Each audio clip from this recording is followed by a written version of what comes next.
to Armsday. This is the 31st of August. I believe this is the third to last Armsday before we see Rise of Iron.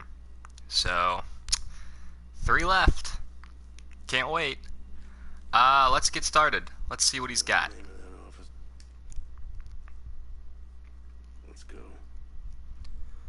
First up, the Thesan FR4. We have a couple of really good looking rolls. Let's see if they hold up. Rangefinder, Hand-Laid Stock, Hot Swap, and the Flash Scope. Okay, so this is a solid roll. I don't know if you can tell, but Hot Swap, Rangefinder, and Hand-Laid Stock are all really great. The only issue with reducing your range is potentially reducing the speed of the bullets, but I haven't found any empirical data to back up the idea that bullets are affected by range, and that's a really difficult thing to test, so maybe, maybe not. I will say that I do prefer the enhanced battery here to make charging quicker. That I think is a little better, but like Rangefinder, Hand-Laid Stock, Hot Swap, and Flash are all really good perks, and it's probably about the best you're going to get on this fusion rifle outside of the one perk that I'm always looking for. Life Support, Braced Frame, Hot Swap, and Torch. This one is even better. Rangefinder is okay because it can potentially increase the speed, but Life Support is obviously, you know, empirically relevant. We can tell that this is gonna be better.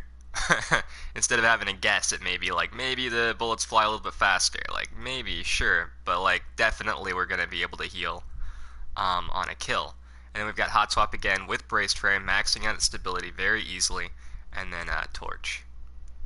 I will say Hot Swap is a bit of a wasted perk on Braced Frame, but like, you can always run Lightweight. I don't know.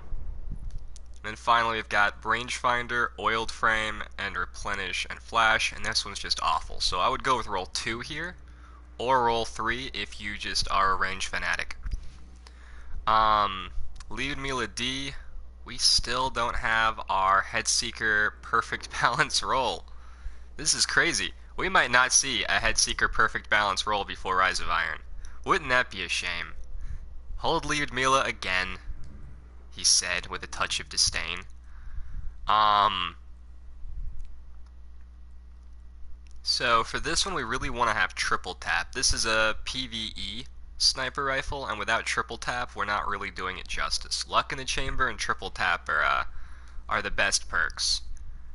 I mean, people like Firefly on here too for some reason, but like, honestly, Firefly is not going to be great on a sniper rifle unless you're consistently hitting ads with it. And I can't think of a single ad that you would want to hit with a sniper rifle instead of a scout or a hand cannon even.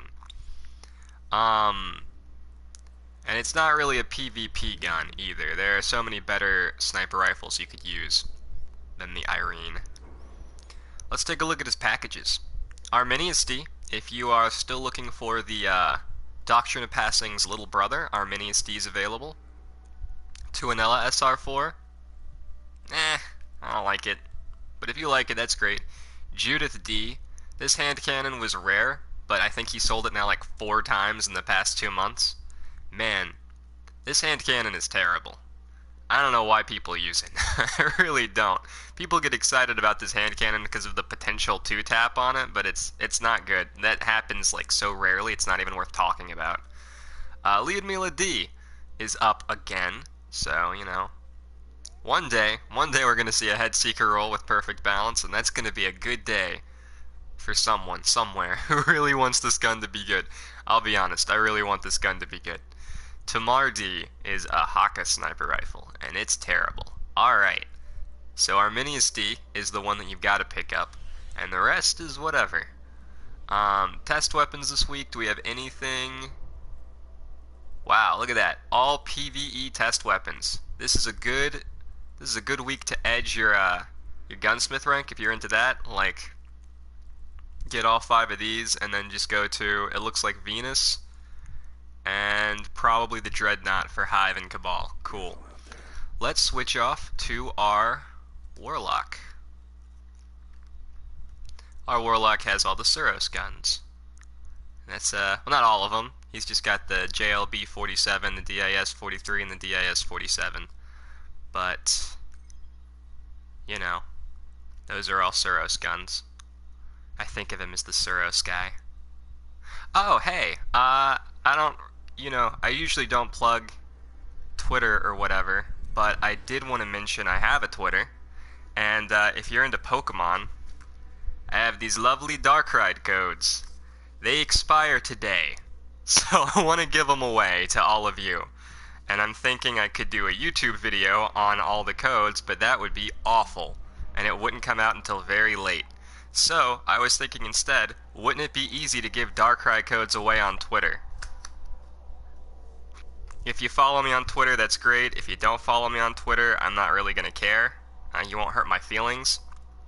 But if you're into Pokemon, and you need Darkrai, I'll be posting codes on Twitter all day. And as soon as this video finishes processing, when it's actually uploaded to YouTube instead of being live streamed, I will post the link to Twitter so you can see cool Darkrai codes. I have more than 4. I have lots. But I'm only holding 4 because I'm doing Armsday. Sneakers, all you missed was 2 really good Thesan FR4 rolls, and he's selling the Arminius D package. Also, all the test weapons are PvE this week, which is pretty sweet. Alright, the JLB-47. I can't speak. Okay, so the JLB-47 is trash this week. We have some surplus, which is great for PvE. If you're using rocket launchers in PvE, though, something has gone horribly wrong. I mean, to each their own, but like, the DIS-43, we've got Zen Moment, which I like. I don't know how effective it's going to be on this gun. High caliber rounds is neat.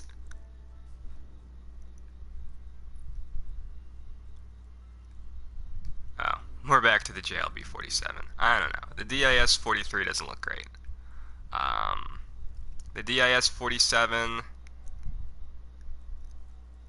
doesn't look great either. I mean, I don't know. Maybe it's just me, but I feel like you really need a good full auto roll to appreciate this gun. SPO-28, hammer forged, hip fire, and rifled barrel are nice, but when are you going to be hip firing a scout rifle? Seriously, when in the past, like, ever playing Destiny have you hip fired a scout rifle? And this one comes pretty close with hand-laid stock and fitted stock, but this would need to be perfect balance, and this would need to be full auto. And then, highlighting enemy targets is cool, but like, I don't know. We've got this middle one, hand-laid stock, fitted stock, SPO-28, and luck in the chamber. Okay, so this one's probably the best of the bunch. If you were going to pick up a DIS-47, it would be this one. Roll number 2. But honestly, like, I wouldn't. And I'm just going to go through here and check these DIS-43s. Yeah, this is not great this week. Sorry, I don't like these DIS-43s at all. Okay, here we go. This roll 2 on the Suros DIS-43 has SPO-28, perfect balance, Icarus, and small bore. And that's okay. It's not the greatest thing ever, but like, man. It's the best of the bunch right now.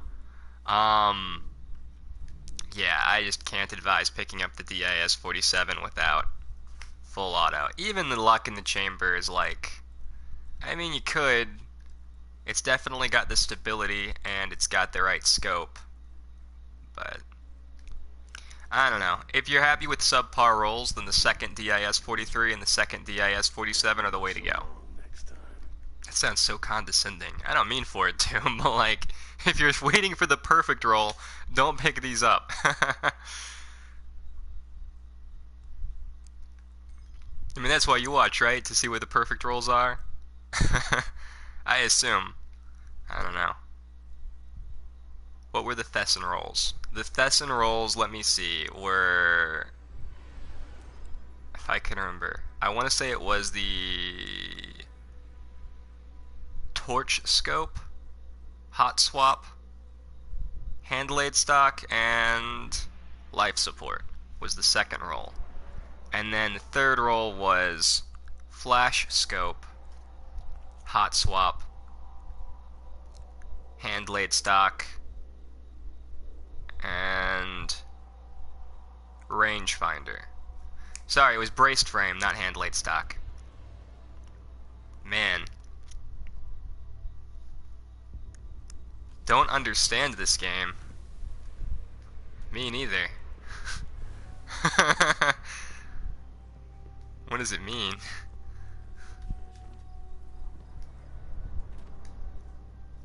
Alright. Here's the good ones. Arminius D.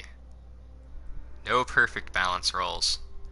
Well, I feel like I ought to pick one up though, right? Because they're selling one this week, so let's see what we've got. Maybe this one's okay. Braced frame, glass half full, army of one, and I guess the hollow scope.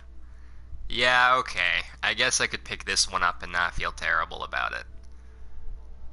At least it's got braced frame, right? So if you're holding onto it and you're like, oh, but there's another package he's selling, just pick up the second one, I guess. But I don't know how much it's going to help you. You kind of do need perfect balance on the Arminius D.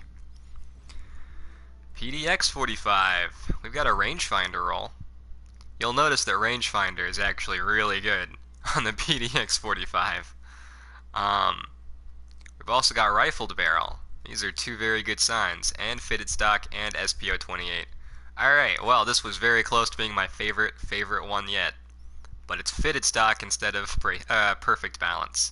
Why is this even a perk? They have two perks in this slot. Fitted stock and perfect balance. Fitted stock increases stability by a little bit. Perfect balance increases stability by a lot. I don't know why anybody would ever choose fitted stock over perfect balance. There's no reason to have both of these perks in the same slot. I'm sure you've heard me say this before. It's just like irrationally irritating to me. It's more upsetting than like the disciplinarian rolls. Oh my god, why is fitted stock a perk? Urgh! Okay, well anyway, this PDX45 is actually really good. All things considered, rangefinder, rifled barrel, fitted stock, and SPO28 should net you pretty great kills from pretty far away.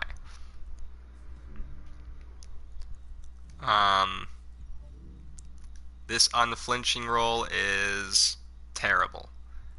I mean, it's very close to being good, but it's increased range, reduced stability, like... I'm sorry, I just can't endorse this one over the other one. I'd much rather sacrifice reload than, you know. Increased range, slower reload, rodeo, fitted stock again. Man, I hate this perk. If there was one perk in Destiny I could remove, it wouldn't be Guerrilla Fighter, it wouldn't be Exhumed, it'd be fitted stock. I hate fitted stock more than those other two perks, and those other two perks are awful. They're actually worthless. Fitted stock is even more worthless to me. Oh my god, I hate this perk. Alright, enough of that. Roll 2 on the PDX45 is pretty decent. And then, whoa, hey, look at this one. Look at this. Third eye. Hand-laid stock, triple tap, flash. This is a pretty amazing... Wow, both, I guess. Yeah, you could use this for both PvP and PvE. Cool. I mean, triple tap is a PvE perk, third eye is a PvP perk, but it does help in the raid. You know, a little bit. So that's cool. Then we've got this one with Icarus, which is terrible. Okay. And let's check the first one again. Zen Moment, Casket Mag, triple tap. Alright, so the second one. The second Cocytus is actually really cool this week. Is it perfect? No, but it's a pretty cool hybrid. Like, this could be life support and it would be a perfect PvP roll. This could be Firefly and it would be a perfect PvE roll. But having both of these is like kind of the best of both worlds. Not to be confused with that other song by that one lady. Philip, I honestly don't know either. Let's see, if you don't have multiple packages, so there are only going to be 2 more Armsdays after this. So the gamble here is that this roll is going to be better than the other 6 rolls that we see in the next 2 weeks. Do I think that there's going to be a better roll in the next 2 weeks? I'm not a gambling man. Not anymore. So I probably wouldn't actually make the bet. But, like, ultimately it comes down to, like, would you rather use this PDX-45 during the next 2 weeks and then swap off to a different gun after Rise of Iron comes out? We're going to get a lot of new guns in Rise of Iron. Like, a lot of new guns. I'm not sure how much you're going to want to play with the Suros PDX-45 after Rise of Iron comes out. So I think I would pick it up. I think I'd pick it up, especially considering there's only going to be one more Trials of Osiris. There's going to be one more chance to get the cat emblem. And if you don't have a good Suros PDX-45 and you want to have the option to use it, that seems like the thing to go. And, like, we're not going to get another Iron Banner until after Rise of Iron, right? So, yeah, I think it makes sense to pick this one up now. Anyway, good question. That's my answer. I hope it's good advice. If a better roll does come up in the next two weeks, sorry. There's no way I could foresee that, though. Anyway, I think that's going to be it. Again, I'm going to be giving out Darkrai codes all week. Not all week, all day, because they expire today on Twitter, if you care about Twitter. And if you don't join Twitter, that's fine. I won't be offended. Alright, that's it. I'll see you next week. I can't wait to join all of you for Rise of Iron. Thanks for watching. I'll see you next time.